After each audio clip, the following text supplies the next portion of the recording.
नमस्कार दोस्तों, मनपसंद दीपक है। दोस्तों, दीपक का काम प्रकाश देना है, फिर चाहे सोने का हो, हीरे जवाहरात का हो, मिट्टी का हो। जिस समय आपको प्रकाश की जरूरत हो उस समय क्या आप सोने चांदी के दीपक ढूंढने और खरीदने निकलोगे? राजकुमारी को दीपक की जरूरत थी। दरअसल वह तो सिर्फ प्रतिभा और दूरदर्शिता की परीक्षा ले रही थी। उसकी सोच बहुत आले दर्जे की थी और उसने अपने विवाह में उन चीजों को पा लिया था जो उसकी सोच थी। इस कहानी की शुरुआत होती है एक राजा से जो बहुत ही दयावान और प्रजाप्रिय था। उसकी एक बेटी थी जो बहुत सुंदर और बुद्धिमान थी।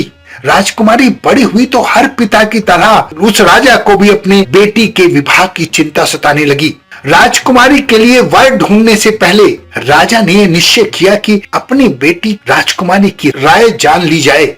राजकुमारी ने काफी सोच विचार करके अपने पिता से कहा कि पिताजी, जो व्यक्ति मेरी पसंद का दीपक मुझे लाकर देगा मैं उसी से विवाह करूंगी। अगले दिन राजकुमारी की शर्त के अनुसार स्वयंवर की घोषणा कर दी गई। जब स्वयंवर का दिन आया तो हष्ट पुष्ट सुंदर खूबसूरत नौजवान राजकुमार अपने हाथों में सोने चांदी मिट्टी और तरह तरह के दीपक लेकर प्रस्तुत हुए। कोई शहर का सेठ था, कोई साहूकार था, कोई कहीं का राजकुमार था, कोई किसान था, कोई कुछ था, कोई कुछ था। छोटे बड़े सोने चांदी हीरे जवाहरात से जगमगाते नक्काशी वाले दीपक लेकर एक से एक युवक वहां प्रस्तुत हुआ।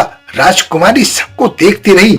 दूर तक लंबी कतार लगी हुई थी, लेकिन उसको अपना मनपसंद दीपक नहीं मिल रहा था। उसने देखा एक व्यक्ति उस लाइन में खड़ा है और उसके हाथ में दीपक नहीं है। राजकुमारी उसके पास पहुंची और उससे कहा कि आप साथ में दीपक नहीं लाए हैं। उस युवक ने इधर उधर देखा और वहीं से गीली मिट्टी उठाकर उसका एक दीपक बना दिया। इस तरह मिट्टी का दीपक पल भर में तैयार हो गया।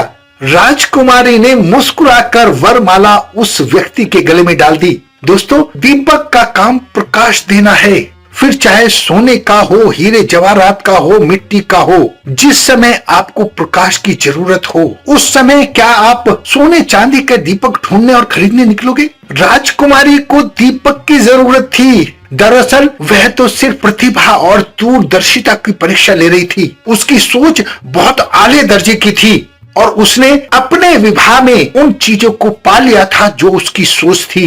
दोस्तों, सोच अच्छी रखिए। दीपक के जरिए राजकुमारी की जो सोच थी वो सर्वोपरि थी। राजकुमारी वास्तव में बहुत बुद्धिमान थी। दोस्तों, कहानी अच्छी लगे तो दूसरों को शेयर करना ना भूले।